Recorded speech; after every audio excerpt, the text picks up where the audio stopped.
Good morning, everyone. Good morning. June 2018. No, half the year.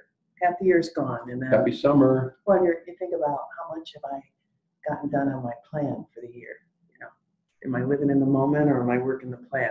How people are you? So anyway, here we go. So I like this topic as we were investigating the conductor. I wanted you to tell the story about the time that you were able to witness that at I think it was a PBA event, wasn't it? It was a school event. No, it was in Florida. When you and Chrissy were in that symphony and you got to see the conductor. Do you remember watching him? I remember the Yanker, wasn't it? Wasn't he the conductor? It was, they had emptied the room and the orchestra set up and the conductor took his place and we sat, the audience sat amidst, just on the fringe of the entire orchestra. Mm-hmm. And so we had the chance to view it and hear it from the orchestra's perspective. And it was amazing because the whole thing, in fact, you can watch it on YouTube, not our particular one, but this person's. If you just put orchestra leader, conductor, teaches business seminar. But isn't it Ben Yanker or something? Could be. I don't know. So, but you came out just jazzed. It was incredible, you know, and I think the most incredible part about studying a conductor is what they're able to accomplish by the move of a hand, or by that little baton, you know, just at the point of that, and eye contact, and it's amazing the difference because they played without a conductor, and then they played with a conductor. And I think sometimes if you're not educated, which I certainly wasn't at all, and I'm only a little bit now, you don't realize the power and just how precise everything is because of that, because of the respect that they pay to the conductor and because of how much they depend on the conductor. Well, he's got to make beautiful music. And all talented. I mean, they wouldn't be that far, right? But he has to make beautiful music with them together.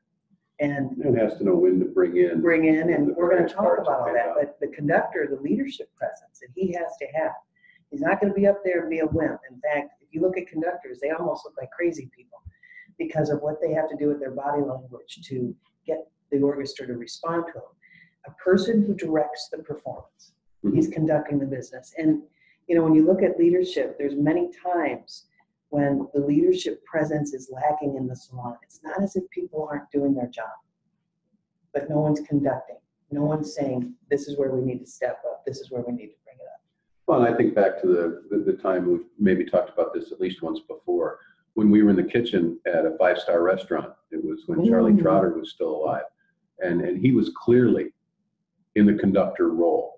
Even though he was the owner of the restaurant. He was expediting from the receiving side. He was orchestrating. He was orchestrating the movements. He knew where every single table was in their dining process. He knew where the chefs were in their preparation, where the pastry chefs were. Well, and I'm going to tell you, there's a lot of times, I mean, I enjoyed the environment very much, and I wasn't intimidated by it because of all my years, but it was a distraction to you. I mean, it was fascinating. You were, what's going on and why is he mad and why doesn't he like that sauce? And throw the plate, that's not good enough to present. And it was amazing how much he's in tune. Well, it's not popular. Restaurant was in his head. Well, and it's not popular to some people. I mean, you gotta be able to know how to deal with that kind of leadership who has such direct focus. You either can learn from them or you can resent them, right? Well, and what I also think is that the restaurant that night, unlike the orchestra pit, so to speak, or the conductor, he had separation from the consuming public because Charlie Trotter was in the kitchen and he was behind the scenes making that all happen.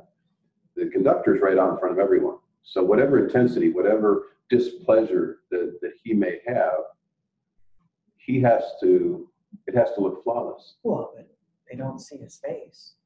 That's true. The audience probably, mean, he can give them a little look and they're going to know. I mean, we're going to Well, talk because you about that. never know. Oh, yeah. I mean, I know the looks I give. Okay. So where are we? I mean, I think about the conductor in our businesses. Do we have that presence, that leadership presence? It's not okay just to be the most talented hairdresser. And a lot of times, if you go back to the E-Myth, most businesses, especially in our industry, start because a hairdresser is one of the best technicians on staff in the salon they're working at. And then they say, hey, why am I doing this for someone else? I can be the best on my own. And then they get into the role of leadership and they say, what was I thinking, right? What was I? It's kind of like becoming a parent. You think, ooh, goo, goo, gaga. And then all of a sudden you're wanting to go, what was I thinking? This is the hardest job I've ever had. So, and then you have a teenager. Yeah, yes, and then they turn 13 and they're really good at it. So, I mean, in fact, I think that one time it doesn't bother me. I think one time you looked up and said, wow, I mean, are you disappointed on the other side of parenting? Did you realize it was going to be this hard? And I think when you're buying baby clothes, it all looks soft and perfect. That's your favorite part. Oh yeah, let's get the baby clothes in and let's carry them around and let's show everyone. And everyone stops for a baby, and then you realize, wow, it's so much bigger than that. Yeah, and businesses like that too. Businesses like that, and I think about where this slide says, "Where are you?" And the conductor stands in front and center. I think that when you walk into your salon or when you walk into your business, what happens? Well, and does it elevate? Do you make the difference with your presence, with you being there? Does it up the game? Does it make the business go better, faster, smoother? Does it matter? Do you walk in and people don't even know you're there, or do you walk in and people know you're there and they know what you expect of them? do they bring it up a notch? I mean, being visible and available. I can tell you, we have sat with many owners that have told us, I don't know how to lead. I'm not comfortable having the difficult conversations. I am not someone that's communicating with my staff enough. Well, a conductor has to be visible and has to be available, and they have to anticipate. When a conductor sees something's not going well, he has to respond immediately. We've talked about celebrate and respond forever, but a conductor knows when to respond, and he knows when to ask them to step up when necessary. If he's not getting enough from the horn section, they know it with just a little nod or a silent move. Sometimes it's with silence. He can bring out the best to them or best of them. So when you look at, most people pay attention to all the big things, right? That client's been waiting too long, or that color didn't turn out, or that haircut, that consultation was awkward. But the little things can make a big difference in a great or poor performance. And that's what we're talking about. You know, we go back and say, what are the little things that we've gotten a little sloppy on? Have we stopped walking up to the front and shaking hands with our guests? Have we stopped taking product off the shelves to say, this is our professional recommendation? Have we stopped trying to plus our dialogue? It's all the little things. We're not talking about a technical technique here right now. It's the little things that are going to make the difference. I don't think we ever intentionally do things to jeopardize our service. But what I do think is the little attention to detail that has to take place can seem like that's not. I mean, at least they got their hair cut. We could justify that they got the service, but did they get the service standards that we put in place? They can say they played the music, but did they play it at that conductor's satisfaction? Yeah, I think about, there's a few things that have come into my mind relative to this topic. And one is I went into a restaurant to pick up a birthday cake for my mother-in-law last weekend. I went into Nothing But Cake. And they have a policy in their company that when you walk through the door, the person that's working there comes out from behind the counter to greet you and offer. That's the same story I Whatever- told about the lady whatever they that said do. we're closed. It Yeah. was 5 to 7 or something. Well, what's interesting about it Registers are is closed. that somebody in their company thought it's important to have people walk out from behind the counter. for every guest. That's going to be every our time. policy. Right? But that doesn't necessarily mean that the people doing it are comfortable, understand the why behind it, Enjoy it. are the right person to do that. And so I remember getting out of the car, and as I walked up, I thought, I wonder if they're going to walk out from behind the counter. To their credit, they did, because it's what they are mandated to do. But it didn't add anything to the service. The person was nice, but not personable. The person could go back to their boss and say, hey, I did it, man. I did what you said. Walked out. I'm greeting every guest. 10 of them, all 10 I got. But the fact of the matter is that it didn't add value. And so when is that happening? When are our people doing what we've asked them to do? And it doesn't add value. And it doesn't add value. When are they playing the horn? When are they playing the violin? When do the strings come up as we've asked? But it's just not right. And that's really the conductor's responsibility, the leader's responsibility. Well, you can say this about anything. You can say this about image. You can say this the way they carry themselves. You can say this about the way their station looks. And you can say it about their attention to detail in the whole salon, not just their area. This is a big deal because all these little things make a difference. Okay, so we're going to go. The conductor knows and has knowledge of every instrument's responsibility. He's seeing it. Or they wouldn't become the conductor. Right. Well, and many times, as I was looking this up, every conductor usually started off being a musician themselves.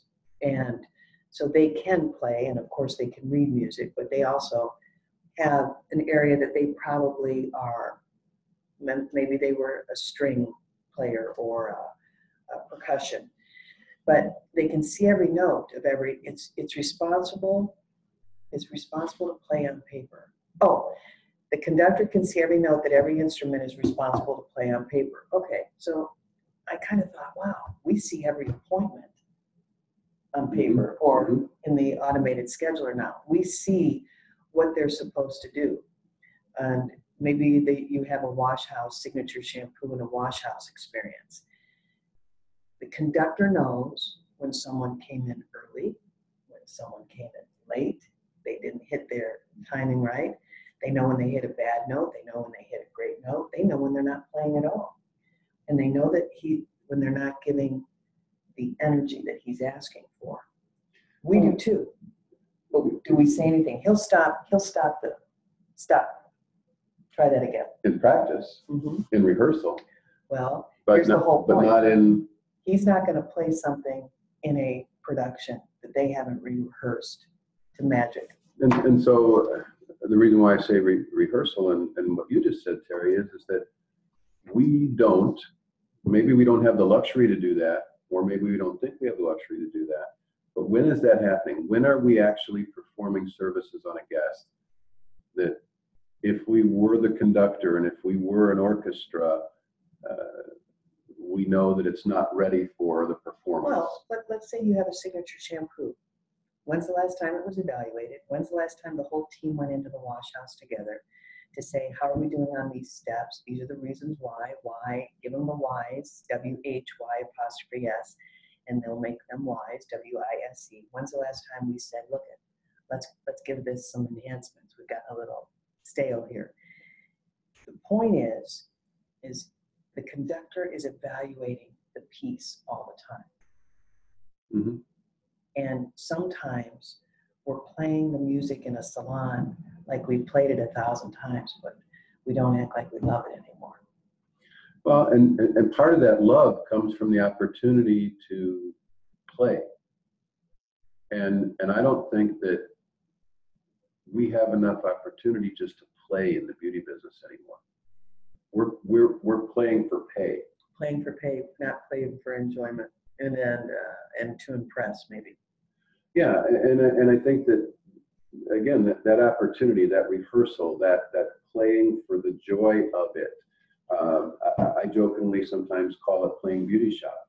And when do we get to really play beauty shop? Well, we've said this before too. I played organized softball for years, and our family is a huge baseball family, as you all know. and Cole, our nephew, and Kate, our niece, are playing ball. And one time I wrote Cole a message. I think I've said this on other recordings. I said, mentally, I still think I can play. I mean, I still think I can hit the ball and do everything else I used to do. But now I have to live the game as a spectator. And Cole still gets to enjoy it at the top of his voice. And I say to him, don't ever take that for granted. I'm just watching. You still get to play. Make sure you love every second of it. Right? Yeah. And sometimes we go into businesses and they just don't have that love affair with what they're doing. And you know, we get a chance at PSC, we get a chance to see people doing what they love frequently because of our Education, classrooms, yeah. because of our training centers. But when you think about, let's say that we have between 2,000 and 3,000 customers that purchase regularly from PSC, and if every salon has 4 people, let's say it's 12,000 or more hairdressers in our base, and we regularly see 20, 30, 40, 50, 100, a max class of 200. We get to see that number out of 12,000. Well, and you have people that say, you know, my staff doesn't want to go to education. Gosh, we're blown away by that, because for the love of the game and the love of the music, you have to put the time in. Yeah, and so as a coach or as a conductor has to create the time for rehearsal. They have to create the structure and the topic and the direction and the standard of that rehearsal. That all becomes their playbook, and that's the next one. I mean, they focus on the skills and the playbook. What do they want that business to look like? And the team needs to focus on the effort and the energy. And sometimes, just these 2 top ones, we spend a lot of time on that with owners. Mm-hmm. There is no playbook. There is no plan. I'm having trouble hiring staff. I'm starting to lessen my standards in order to keep staff. And by and large, that will all flip back on you if you don't focus on these 2 things. And you're hiring for effort, you're hiring for energy, and you're looking for that from people. I thought this was interesting. Every team member, and we're going to 11:15 or 11:10, 11:15? Okay. Every team member knows their roles and responsibility, their hands-on responsibility and their hands-off responsibility. And I really thought, what do you mean by that? Well, they know their hands-on responsibility to theirs. They know not to critique another section. They can critique in their own section, but they're not to critique another section. That's the other first chair's responsibility. Their hands-off responsibility. A lot of drama that happens in salons is because we haven't taught them their hands-off responsibility. You know, let the conductor do it. Meaning professional boundaries. Absolutely. And I think that when you're up there, there's certainly a hierarchy in the orchestra. Wow. Absolutely. In every section. Every section has one, and we're going to talk about that later on, and what that means and what that involves. And it's not just their playing ability. It's their leadership ability, too, to have first chair. They don't get to first chair and everyone just stays away from them and they're exempt from everything. They have to add value as first chair to the orchestra, to their section. And sometimes, you know, you get, I say this a lot affectionately, but there's a lot of truth in what I say. Sometimes our structure creates monsters where the higher they are in the salon, the more they think they're entitled to assistance, the more they don't think they have to participate, they don't have to teach. And boy, in an orchestra, that's just so different. As you move up, you are more of a mentor than ever in that orchestra. So we're going to talk more about that as well. So establish the boundaries of leadership. I mean, here's the biggest thing as a conductor. He knows I'm responsible. Ultimately, it's his win-loss record. Even in coaches in baseball, you know, if the Cubs have a horrible season, the first thing you hear is what? They fired the coach. Yeah, because they can't go in and fire all the players. Can't fire all the players, so we're going to fire the coach. So ultimately, it's his win-loss record, and it's his decisions, right? Can't be afraid. The conductor cannot be afraid to lead. And he is responsible. He'll listen he'll listen, and I'm sure he has meetings with his first chairs often and regularly, because it's hard to have a conversation with 70 people. But ultimately, it's his. So ultimately, owners, it's your decision. I mean, what are you tolerating? What will you not tolerate? What are the boundaries? And what are your standards for the business? Whether it's service standards. I mean, I heard something last week, and I thought, what? That's not who we are. That's not how we do things here. And I heard the word reprimand, and I almost came out of my seat, because that's not a word we use with our customer ever here at PSC. And so, you don't remember? The story. Well, you wrote me. A customer was That's right. reprimanded in Got the it. parking lot. And I Yeah. said, what? Who did that? What? Who do we talk to? Where's it starting? I have to help somebody and coach them immediately. So what is it? Our decisions. It's our decisions. If something's not going well, it still lies with us every single time. So in this, what I love about the leader must, or the conductor, he's got to coach, he's got to give direction and redirection. And when it gets tough, when he doesn't like what he's hearing, he might have to speed the section up with his body language. He might have to slow it down. He might have to soften it. He might want it a little quieter. Strings are coming in and you're overbearing right now. Yeah, He might call in and say, hey, bring it up for me a little bit. I'm not hearing it. He's standing that way for a reason. You know, years ago, I was listening. I think I was keeping score at a varsity baseball game, and I don't know why I was there that day. And one of the guys said, well, why is the catcher the captain? Why do you always talk to him? And he said, because he's the only other person that's looking that way out of the field. All of you are looking in. He's looking out at you. And in this example, the conductor is the only one that's seeing everybody. And he really has a responsibility to redirect it. How many times are we looking in our business and thought, oh God, what's that one doing? And we should have redirected and we didn't. Mm-hmm. And I'm not smart enough to hang on to that later in the day. I usually direct on the go. Your style is usually later. Yes. And so it's different. If it works for you, keep doing it. But like I said, I'm not smart enough to wait. I have to address it when I see it, whether it's sanitation, whether it's conversation, who you're talking to, why did you struggle with that? I would have done this differently. I direct in the moment. Mm-hmm. And do you remember it? And ask yourself, do you always remember? Sometimes. Not always. I'm not going to say always, because I don't. No, it's hard. Okay, so let's go back to this one. Your journey of leadership. I mean, first of all, what are you reading on it right now? And if you say, I don't have time to read, maybe you do audio, and maybe you do, which the app you like? Audiobooks. Oh, Audible. Audible.com. All right, so maybe you're doing that, but pick it up again. It's one of the most important responsibilities of leadership is teaching and learning and being able to teach that. You're teaching sometimes just in a conversation. Like, what do you want them to learn from that? Yesterday, we had a problem, and the first question I had to say, okay, what'd you learn from that? I know you didn't do it on purpose, so what did you learn from it? What could we have done differently, and how can you anticipate not doing that in the future? So, what'd you learn from it? Well, it is. Leading people is a journey, but becoming a leader and becoming better at leading is also a journey. And it's something that it does require study. Most of us are, first of all, I believe that all of us are leaders.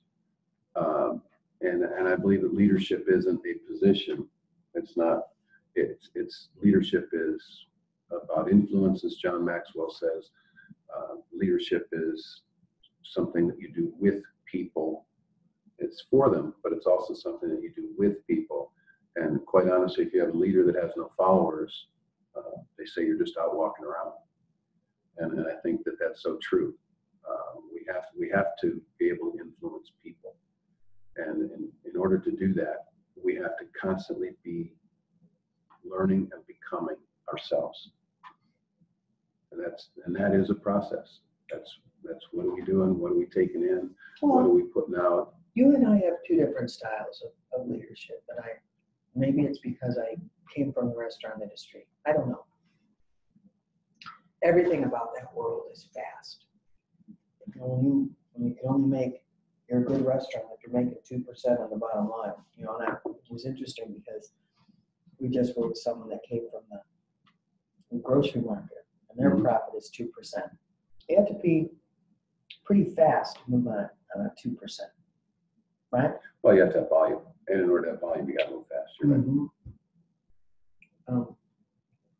I've always moved fast, but I think the restaurant industry maybe move faster. Well, the other thing that happened is candidly, I think when you look at the restaurant industry now, the restaurant industry is dominated by the chains. And I think the reason why it's dominated by the chains is because the chains are all about a business model, structure, and disciplines. And the traditional family-run, the well-run family restaurants are still out there. Yeah, they survive. But the vast majority didn't. The vast majority of the restaurant industry is done through the chains. Well, and so how do we respond to that as an industry? Well, and you know what? So you think, is the chains, you know what you're going to get better than independent creativity? The chain model is sustainable. Well, it's sustainable because it is a definite model. And I think that you talk about sometimes the average salon, or not even average, because there's great salons, so many great salons out there. But is the model sustainable? Is it even a model? Or is it, we've always done it that way, we continue to do it, and as long as the people are consistent, we're okay. But you start having one thing misfire, and there's no system to draw it back in, and you wind up with a big sloppy mess. Well, and I think about the chains being sustainable. Well, and then how bad is it that a chain decides to close? You know, I was at Lone Star with them having lunch, and thank you. I was at Lone Star having lunch, and I said, "Ooh, they're in trouble here. I don't see them being open much longer." And 4 months later, they were closed. You can feel when there isn't connection with the community. You can feel when there's no responsibility for the staff to know what their responsibility is. It's not to work there, it's to serve there and to make connection with the community.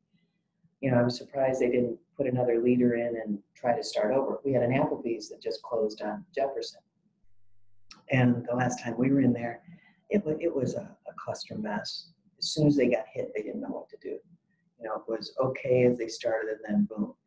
And someone must have come in and said, "Hey, you know, we're not hearing good things. We're closing this down." Instead of changing leadership, you know, we don't want that to happen. But what we do know is how far gone is it that we can't get the trust of the community again? Well, and even in small business, in smaller businesses, you sit there and say, okay, is it a chore or is it your life's work? Is it work or is it a calling? And I think that if you're actively pursuing and doing what you're passionate about for people that you care about, with people that you love, that's really what matters at the end of the day. Is you get to do this, not you have to do it. You get to do it. One of the things that I don't know if I shared this with you. Yeah, I think I did. We had a meeting this week, and our director team just talking. And we want to start changing the word downtime to prep time. It's not downtime. You know, what do we do during our downtime? It's okay, we have time. It's prep time now. You know, if you think about going into a restaurant, that first shift comes in, and all they do is prep. They prep for the day, for the business that's coming later. And even at PSC, there's things we need to do to prep because our hardest prime time is 2 o'clock on. So how do we prep for the day so that prime time can be done with ease? You know, I still see salons sometimes run out of towels, run out of foils, even though we were slow in the morning. We weren't thinking right about how we prepping for success. Prep time, and start changing that. Because that makes it, I think that gives people an understanding of why we do the things we do in the order. But one of the most important part of leadership is asking questions. What are you working on? What do you need me for? What can I do? Are we ready for later? How are we anticipating? Do we need to create some business right now? Do we need to get on the phone? Are we nudging enough? Asking questions is a big key to that. And if you're getting no all the time, then something's wrong with how the staff is managing their time. I thought this was really interesting. I had an article sent to me about everyone has superpowers, Superman mentality, right? A coach or leader's job is to release the potential, the superpowers that people might not know they have. You're not, in our world, Steve's superpowers are probably his thinking, his strategizing, it's thinking big picture, definitely a visual person. My superpowers are my attention to detail, probably I hear the idea, okay, now what are the steps that need to make that happen? So do we know the superpowers of everyone on staff, and do we get the best out of them? Would you agree with that? With the idea of superpowers? Yes. Absolutely. All right, so a great staff meeting is, what do we think our superpowers are? You could even say dress up, corny way. Dress up is what your superpowers are. It takes extraordinary communication to get that out.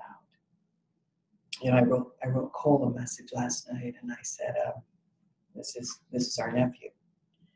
And I said, your name came up today in a meeting again, and first thing that Doug said is he's very quiet. I said, now that's the 4th or 5th time I've heard this kid's quiet. And I said, I really, really want you to work on your social skills with other people. It's key. You don't want the reputation of just being quiet. Not when you have to use your voice, because people judge you on your conversation. If there's no conversation, then what are you giving them back? Mm-hmm. And he's 18, but gosh, still my job to say what I'm hearing about him. I didn't say it in a negative way, but it's true. Now, how are we going to help him bring that out? He's not quiet with us. No. Right?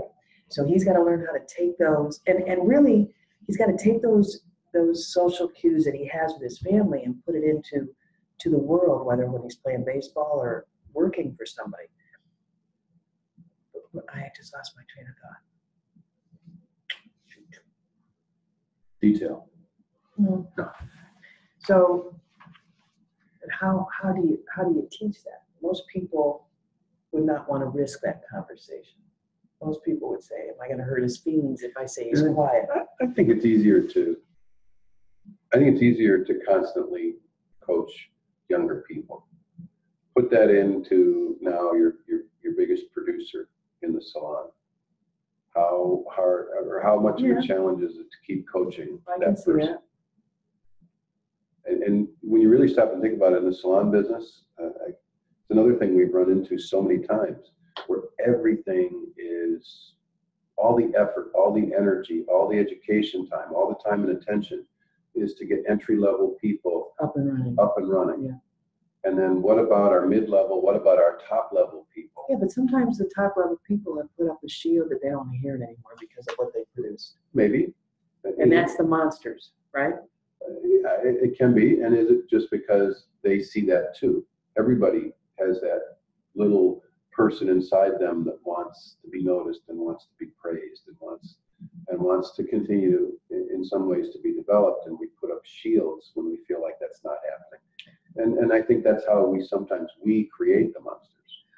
Well, so watch this. The sections, when you're playing next to someone, they have to totally understand what makes their counterparts click. They have to understand their personalities, their quirks, their happy triggers, their frustration triggers. And can you see me And first of all, can you see me in an orchestra right now sitting very, very close to somebody else on both sides? Mm-hmm. I'd have to be on the end. So I'd have to be first chair or I'd be miserable. Or last chair, I don't know. But I couldn't be in the middle. I can't stand sitting and being crowded. So even at a movie theater, I want to sit on the end. I don't like that. So, but my staff, you know that about me, Mm-hmm. but it's a frustration trigger for me. Mm-hmm. I'd probably knock down the stand next to me. I'd probably become a clumsy dork right away because I didn't feel like I had enough room and I was suffocating. Also, what are the personalities of the people working next to you? They have to, these are all creative artists. And remember that scene in Holland's Opus where he would empty his spit chamber? Yes, over and over again, and it drove people next to him crazy. That was a quirk of his, Mm-hmm. right? But they make, in an orchestra that's really working, they have to be able to know these things about each other, not hate them for them, honor them because they're still a great musician. Good? So here's the music sections for the most part, and you could add more: the woodwinds, the brass, the percussion, the keyboards, the strings. Got a lot of different things. Here's ours: hairdressers, cleansing assistants or technicians, new talent assistants, front desk. Do we know the happy triggers, the personalities, the frustration triggers? I'll tell you a frustration trigger of assistants is you're having me run around and you just took another break. Everyone keeps score of people's effort. It's not always keeping score on what they do in volume. They really keep score on people's effort. Mm-hmm. And that's a big deal. So the power of these moments, bringing together, how do I help them make beautiful music together? That's the conductor. Creating a movement together in this piece. And in our salons, how do I help them make beautiful music together? That's why when we talk about hours of operation and people not having to work together, that's why when everyone's there seems to be so much more power from the sound of the salon, because they can create more and do more together.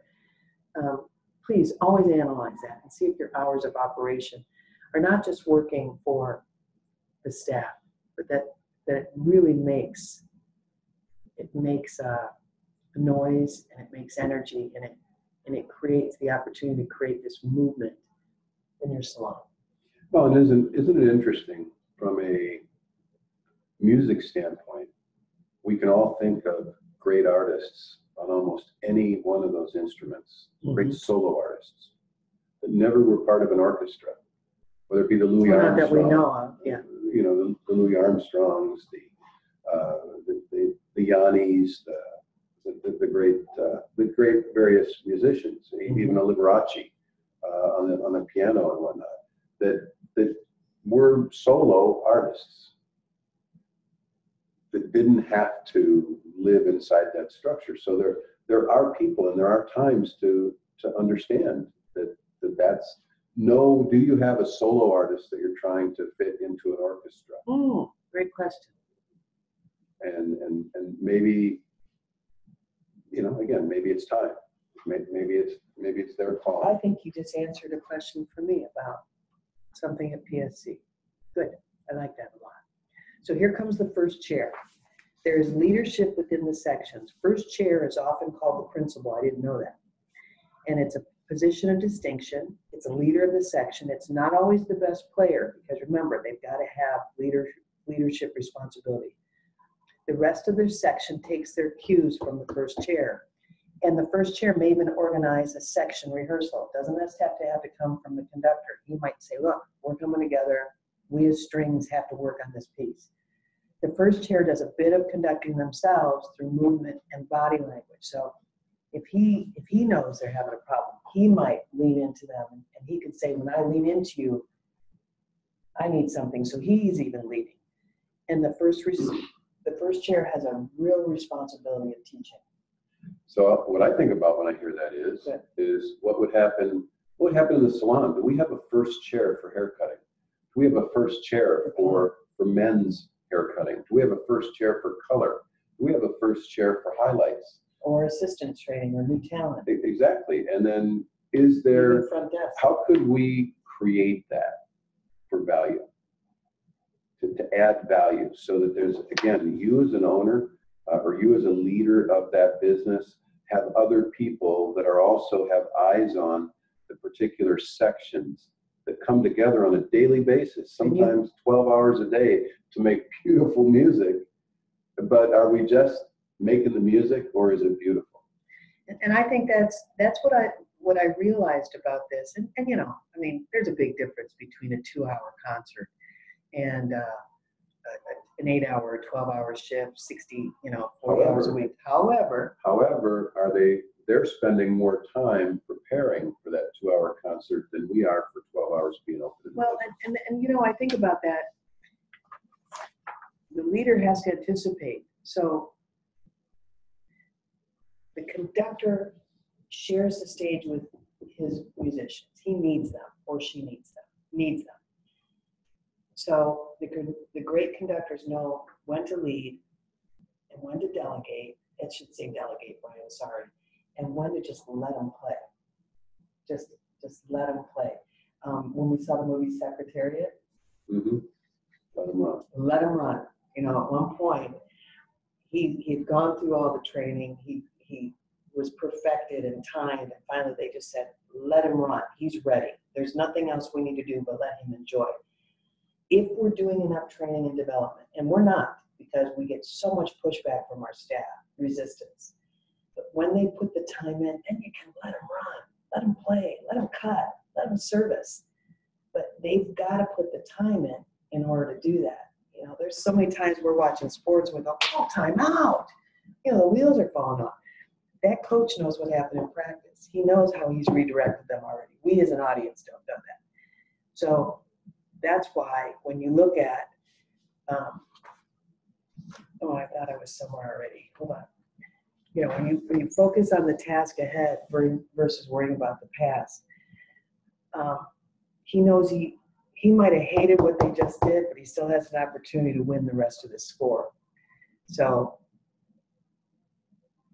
I remember being in choir, and the first time, I think in 7th grade or 6th grade, I was in choir for the first time. And when our music teacher came out and was facing us, and all the parents and the family were back there, and the first time they started talking to us, remember to smile, remember to breathe, remember to look at me, remember to have fun. And they were giving all those silent things. The audience had no idea what was being said. Mm-hmm.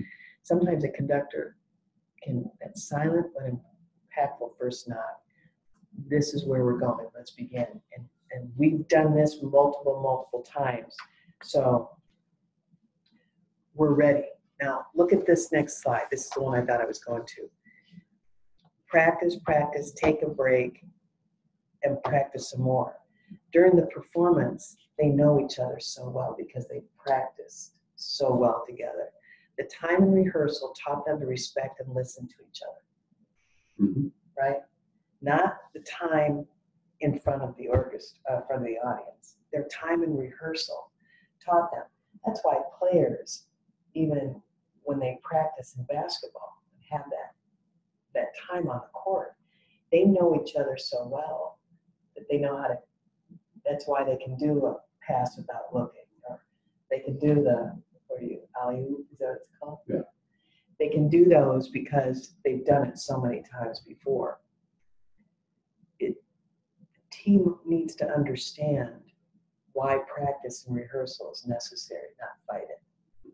And they should be examining their service steps, their service chairside manner, their wash house, their color bar, prepping a tray. What does it look like? So they can understand and respect the process. I mean, that's big. And I know in school, even that, they don't understand why they're on the clinic floor sometimes. You're on the clinic floor for this exact reason. Mm-hmm. It's time for you to rehearse the process. So when it's time, and then you also find what works best for me. So how are we going to unify the performers? What time are we at, Brian? We're at 11? Good, so we have some time left. 10:57. Okay, so we're going to unify the performers. How are we going to set the tempo and clear preparations in the beats? How do we set the tempo of the business? I mean, how are we looking at how we schedule? How are we upselling? How are we leaving time? I know that the people that have a very low or marginal rescheduling percentage really rely on the customer to dictate the schedule because they're calling it in. And then the front desk is interpreting what they need. When we're able to reschedule the guest for their next appointment with clear expectations and direction of what's going to be done, we know we're allowing the right amount of time. I think it's interesting, our business, because at a recent program, Joseph DiMaggio was here, and he was doing day one of a program. And I checked in. I'd heard how well the first day had gone, so I was there the second day, first thing in the morning, and just walking around and talking to people and talking to our staff. And our staff said how much everyone loved the first day. And so in conversation, I had one of my school learning leaders who took the course. Yeah. And I said, what'd you guys do yesterday? And she said, it was a magical day. Really, what we did yesterday was we sectioned hair all day long. Sectioned hair. Magical day. And that's what I heard pretty much from everybody. And I thought, there's a lot of people. Hair cutters take sections every day. People doing updos, people doing color are sectioning. And the difference, if you would think that you could take a group of, there were such accomplished hairdressers in the audience. Oh. People came here for that class from California, from really coast to coast. And so distill that down. If we're talking about 30 people from our 12,000 hairdressers that are part of PSC, but now you're talking about the whole United States, there were 30 people here. And they could find delight sectioning hair for a full day. Mm. How much? And they didn't want to leave. They didn't want to leave. 6:45. I think that says a lot about both sides. Yes. It both does. The sides. instructor and the person. Yes, you're right. Both sides. But it also says there's magic that happens when we can take the time to exhale, take a deep breath, and celebrate what hairdressers do. Yeah, one day Do in we section. still love it? That we could section. I think back to, we saw Tim Hartley on stage recently, and he Very good. He created art. He created models, finished looks, cutting 2 straight lines. That's all he cut. The only thing he cut was 2 straight lines on this model's hair. And it was spectacular. But they were perfect. And have we lost some of that? I think of the early stories of the Sassoon era when people would cut hair all day long in the salon, and then they would hang out at night in the salon and talk about hair cutting and talk about what they saw and collections and fashion and because they loved it. Well, collaboration is key. When you look at, if you want to be first chair in an orchestra, if that's your goal, it should look like this. I'm thinking this is a great thing. You want to be this level of a hairdresser in our salon and charge $80 a haircut. Let's just say it's going to take this many hours, this many years, this many guests, this many, so on and so forth. To be a first chair, they know exactly the road they're on. Their family knows the road they're on. Everyone knows the road on. And sometimes in salons, there's not a clear picture of what it would take to become that. And so I guess if you're you're going to create that first chair mentality in the business, you've got to get the specifics of what that looks like. Mhm. And is first chair or those levels become less engaging, those advanced levels in your business, less engaging to your business, or more engaging to your business? And in an orchestra, the first chair is mandated to be more engaging and more responsibility. We've always said, when you get to this level, you must also be a trainer too. But if you don't have that in there, that attitude of entitlement still sets in. I think that they say, you work 40 hours a week when you're with an orchestra, but you also practice 40 hours a week. So the amount of times that they say that they're putting in. Now, when you look at setting the tempo or execute clear preparations and beats, what I look at that in business is, are we ready? Are we poised and ready? I mean, if there's one chair empty, we're going to have a problem in an orchestra, right? Because we're counting on their contribution. But when we look out and we're ready, is the orchestra, when he lifts his baton, does everyone sit up a little straighter and do they begin? What is the professional decorum of an orchestra? What would you imagine it to be? And then what is the professional decorum of a salon? Or what would you imagine it to be? Or of a five-star restaurant? Jack said to me, I said, Dad and Emma, Dad's got to go down to Florida and then pick up Emma. I said, what, maybe we'll go to Chicago. He said, 5-star? I thought, where did you learn that? The hotel that you went to, the Swiss hotel. That's what if you stay in Chicago, that's what he thinks about. Are you, God, that's so funny. Yeah. I didn't know that. He goes, 5-star? I said, what? So, what was I saying? So how do you create it? And it's all on us, and what is it like? An orchestra shapes the sound. Well, An owner shapes the business. That's right. And it starts with an expectation. It starts with a vision, and then you add discipline and expectation to it.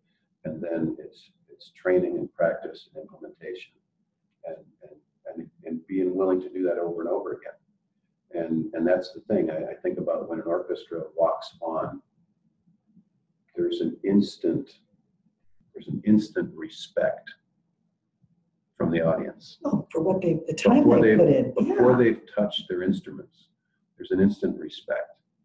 And I think that, okay, what would it take for us to have that in a salon? Mm-hmm.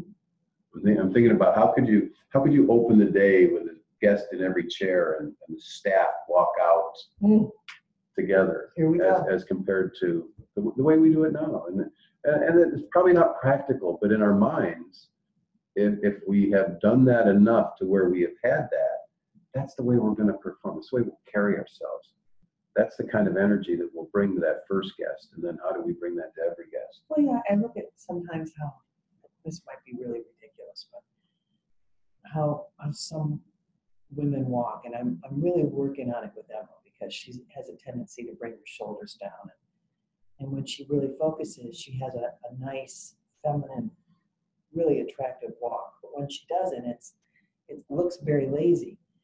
But even in our staff, my point on saying that is, what do our walks look like? What do our talks look like and sound like? And you've said this to me before. Oh my gosh, walk in an airport and see how most people walk. Just walk, and it's so unattractive, and it just lacks confidence. And that's why you have to even work on that as a presence. When our staff comes out, I mean, can you imagine them all walking out together and taking their position and say, getting ready to start? You can get on a flight and know your flight attendants that have confidence, and you can get absolutely. on a flight and know that your flight attendant, that she's just going to go like this, To people that have great social skills and people that don't. And our industry mandates that they do. It's not an option. It's not an option, so we got to work on it all the time. I like this topic. That's fun. It's a little bit intangible, but it's one that you know, when you walk in the door, I think I've told this story before. I walked out of the business one day and I forgot something, so I turned around and came back in, and I heard Colleen on the phone saying, "The eagle has left the nest." Have you heard me say this before, Brian? Mhm. And I said, "What?" And she, you know, she was shocked to see me. I said, "What did you just say?" She said, "You know, when you leave the building, we kind of say, you know, the eagle has left the nest." I said, "Don't say that. Is it really that different when he and I are here versus when we're not? I mean, I don't know, but that's disrespectful to me. I'm hoping that we carry ourselves exactly the same way all the time because it's who we are and our standards as a team." At least you didn't say the pigeon has left the nest. What's a pigeon? What do you mean? Pigeon is Dirty? kind of a scrap bird. Scrap bird. Eagle. An eagle. So thank you. Thank you. I'll take that. No, but the point is it different when you're there versus when you're not? And that goes back to the hours of operation. Is there leadership for every hour that you're there? I mean, if you're open 60 hours, is there leadership present for 60 hours of business? That's difficult sometimes to understand that even though they're cutting hair and they know what they need to do, they still need leadership present. That orchestra wouldn't even think about performing without their conductor on stage. Thank you for your time. Thank you, everyone. We'll see you next month. See you next month. Have Bye. a great summer. Bye.